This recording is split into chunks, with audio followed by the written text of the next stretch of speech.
Walshy here, day 2 of E3. I'm outside the Halo 4 booth again, and I have some more exclusive information for you. I got to play the game again for a couple more hours last night at the 343 Waypoint party.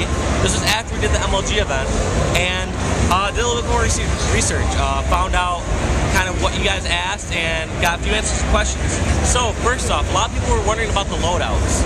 In the loadouts now, to my calculations, there's over 1,300 possible combinations just with what they have here, and they're going to have more tactical options, support options, armor abilities, weapons, everything. So let me first read off what the tactical and support options are.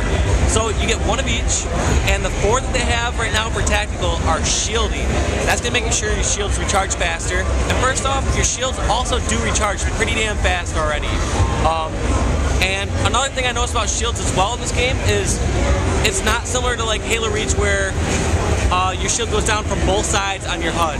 It's basically a left to right bar, and it's much easier to gauge how much shield you have, because before it's like I'm not sure, just gauging off the very middle of my shield how much I have left. So I like that option. Firepower.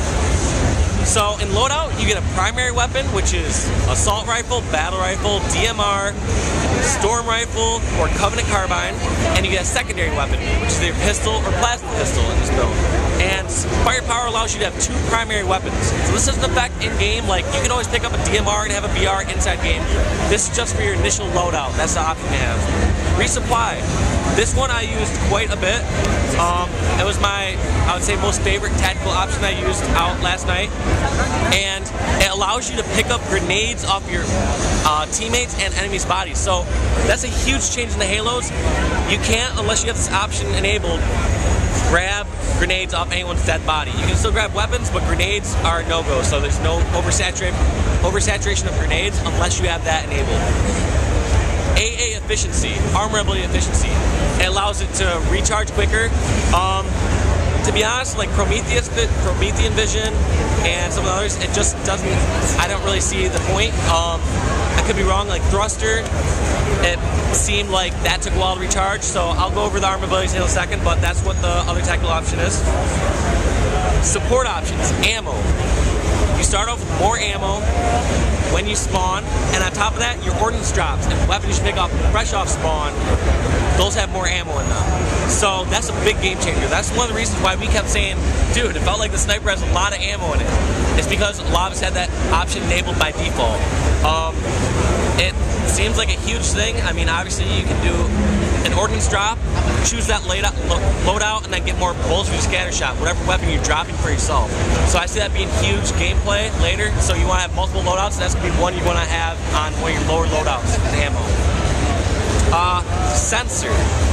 So this increases the distance of your radar, and on top of that, the sensitivity of it. So I'm not sure how sensitive that means. Like, I'm not sure if someone's crouching and they're right next to you, if that'll show up at all, but it for sure increases distance and sensitivity. That's what it's described as.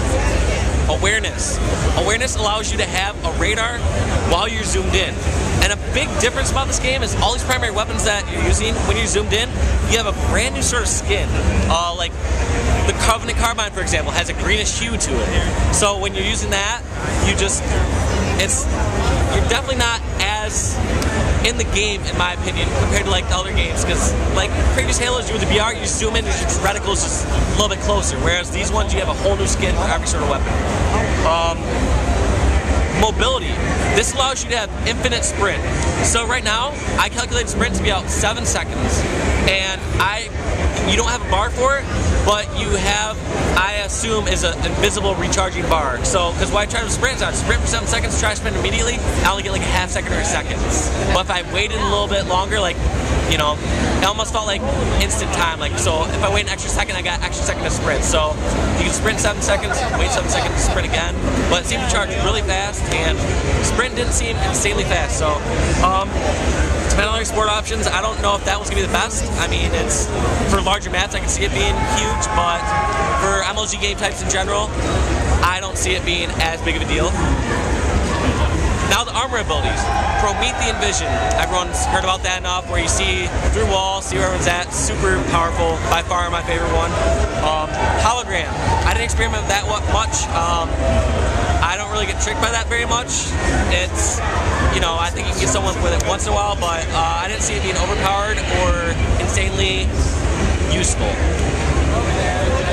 Thruster pack. I got to experiment with this, and it's almost like you only get one burst on this build, and you get to go whatever direction you're going. So you're going left, right, back, forward, and you get a little speed boost. So you move a few body lengths away, but you don't really have the ability to shoot during this. Like your whole screen kind of gets blurred, and it's more for like dodging something. I can see yourself dodging a rocket if someone's rocketing at you. You can be using that way, but it's weird. It's really deceptive when you're using it because it doesn't seem like you go that far, but when you're watching someone else use it, you can see that they do cover some distance in a short period of time. Hard light shield. That's the one where you hold the shield, and we were confused before because we thought it, you know, took damage and eventually dissipated. I believe it has infinite damage that it can hold, and it turns red, and that warns you how much time you have left on the shield. So I timed it out about 8 seconds. So when you're holding up that shield, you have about 8 seconds where you move around. You're in third person, you can't shoot, and you move fairly slow. Scattershot. Checking out again yesterday. I tried shooting against wall bits, get an idea of how many shells you get. It's a 5 bullet clip, I want to say, and you get 6 buckshots off it, from what I can tell, from bounce off the wall. So it definitely has to be close. Like obviously, I can see you getting some lucky ones mid-range, but you obviously have to hit the majority of those, like 3 or 4. So it's very hard, especially with the limited number that I've seen come out of the gun itself. I also got to use Spartan laser. That's something we haven't heard about yet. Very similar to Halo 3, takes a long time to charge, very long time. I used to be able to, you know, like charge it up, let it go, charge it up, let it go, and build, you know, laser within a couple seconds. This one felt about a full 3+ seconds to charge up, so obviously be great for vehicles, but I can't see it being insanely strong for, you know, like other maps and killing people because it takes so long to charge up. Someone's gonna be able to out-VR you before you're able to start from scratch and kill them. Other things I got to do, I played quite a bit more with carbine, DMR, both very strong. DMR at a range has some sort of spread, but not that big. It's not like in Halo Reach where your shots are going at, you know, like 30-degree angles away from your gun. It's, you know, I would be able to shoot someone mid-range, long-range, pretty much spamming full-on and still hit headshots. So the spread on it's not horrible. And I think that's kind of all I got for right now. Those are what I got for the last couple hours playing. You should subscribe to Bravo's channel. I'll have my channel out soon. Please follow me on Twitter at Walshy304. We'll keep you updated on the rest of E3. I'm sure we'll put out a couple more videos. Thanks again for watching, and this is some great exclusive information we got for you guys.